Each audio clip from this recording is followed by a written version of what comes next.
What's up guys, welcome back to my channel. You know I've been doing pretty good with my main card predictions, so I figured I'd challenge myself and give you predictions for the entire main card, and I'm going to touch on the prelims as well. C314 is so stacked, I'm so excited for it. Let's talk about the main event first, starting off with Diego. Diego has taken the UFC by storm. In just a few short fights, he has gone from a late notice underdog to a featherweight phenom with a finish rate that is turning heads across the MMA world. With crisp striking and slick submissions in an all-action packed style, Diego has left a trail of chaos in his way to title contention. This is the rise of Diego Lopes. We're going to break down his skills, mindset, and the madness that brought him to the brink of UFC gold. He does a lot of things well. His ability to cycle through attacks, both standing and on the ground, keep his opponents under constant pressure and prevents them from finding their rhythm. Also, this guy's jiu-jitsu is elite. Diego has some of the slickest submissions in the division. Guillotines, triangles, arm bars, you name it, he can snatch it up within seconds. He's also really dangerous off his back. Even when he's on the bottom, Diego is super active. He doesn't just defend, he attacks. Volks has fought some strong grapplers before, but Diego is wild with it. You never know what he's going to throw up next.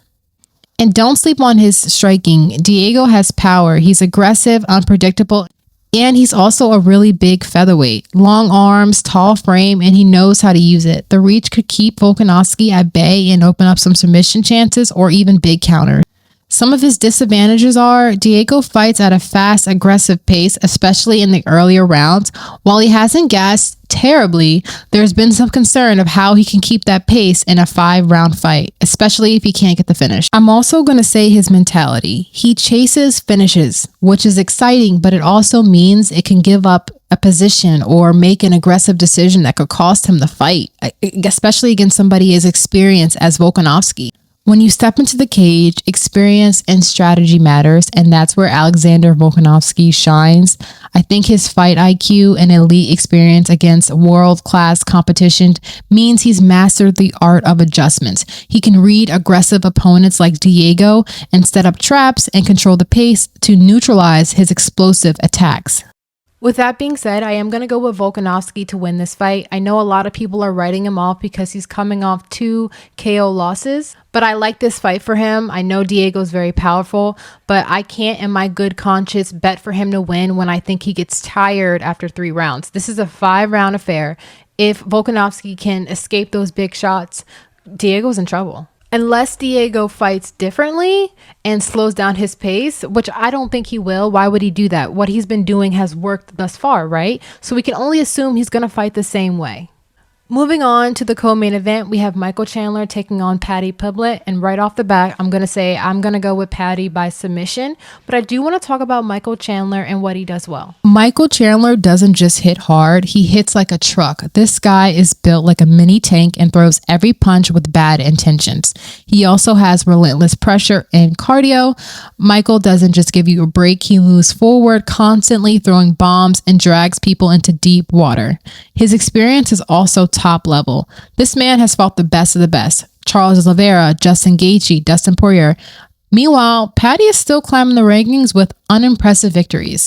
I want everyone to know who Michael Chandler is. He's an entertainer and a UFC fighter, but an entertainer first. He's always going to prioritize that over what he should actually be doing. And despite his experience, I'm still going to go with Paddy because I think that Michael Chandler is there for a paycheck. He's proven it. He said it. He wants the big fights. He wants the big money, and he doesn't have a good fight IQ. He's going to be wild. He's going to try to finish Paddy, and I think he's going to get himself thrown into a submission. But just to speak on Paddy really quick, I think he's getting the easiest path to the title, the easiest way to climb the rankings. It's absolutely ridiculous. Next fight on the card, we have Yair Rodriguez, and Patricio Pitbull is making his UFC debut. I do want to talk about him for all the fans out there who aren't really familiar with his work. When it comes to relentless pressure and explosive actions, few fighters embody the spirit of MMA like Patricio Pitbull. Pitbull's a veteran with over 40 fights. He's seen everything. Former 2-division champion, fight IQ on point. He knows how to win gritty wars. He has power in both his hands. This guy can shut the lights out fast.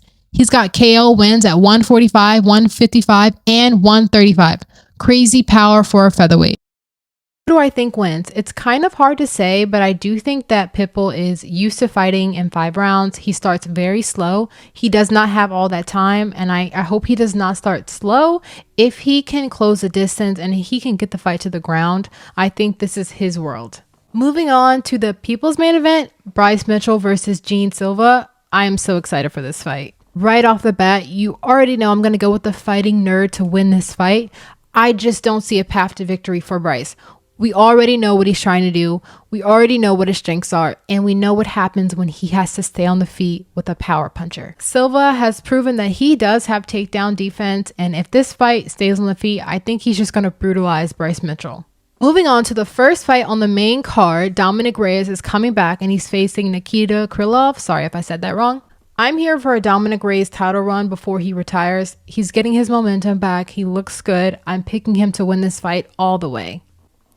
Dominic is the better striker. I think if he can keep the fight on the feet and just not be too wild and get thrown on the ground into some sort of submission, I think this is his fight. Nikita hasn't fought since 2023. I never like to bet on a fighter when they are coming off a long layoff like that because you never know how they're going to look with all this time off. You know, octagon experience and octagon time is very important. Moving on to the prelim card, I do want to talk about Dan Ige and Sean Woodson because this is a really big fight. Sean Woodson is so slept on. He has a really great resume if you look at the people that he's already beaten, and he's a 6'2" featherweight. He's finally getting his shot at the top 15, and he's fighting Dan Ige, which is no easy task. I do want to point out one thing about Dan Ige. Look at his record. From 2018 to 2024, he has had nothing but unanimous decision losses, and it's always to rank opposition. I just feel like that's very telling. He's not doing something right. He's not improving enough. But I will say this is the type of fight that Dan Ige typically wins because he's really good against unranked fighters for some reason. The smartest thing to do is to not stand up and try to box with Sean Woodson because that is his specialty. He needs to get this fight to the ground. So who do I think wins? This is one that's really tough to predict. I think that Dan Ige should use his tools and experience to be able to beat someone like Sean Woodson, but he's so unreliable. I can't possibly pick him to win. I am going to go with Sean Woodson to win this fight. Moving on, I do want to talk about the biggest lock on the prelim card, which I think is Chase Hooper by submission. Even though he gets on my nerves by wanting to fight all these old veterans, he's 25 years old. I think he gains nothing by fighting a 41-year-old. You're not getting closer to the rankings. It just doesn't make much sense to me. But I do think he's able to get this fight on the ground and he's able to pull off a submission. Moving on to the early prelim card, the biggest lock I think is Sumadaji. His last fight with Charles Johnson was very competitive. It looks like he's improving. All I wanted was for him to fight more, and it looks like he's doing that. I think he has all the experience in this fight, and he gets a KO victory. Another lock on the early prelims is Marco Tolulo. I think he has more experience. He's going to be the better and more powerful striker, and he comes from a really good gym. Even though Tresean Gore is coming off 2 submission victories, I think that Marco is way too smart to fall into that and that he was facing lower level talent. Keep in mind that Tresean Gore is still new in his career and new to the UFC. I think he will just be outmatched here. But that's it. That's all I have for you guys. Make sure to drop in the comments and tell me your picks and predictions. Can't wait to see you in the next video. Bye.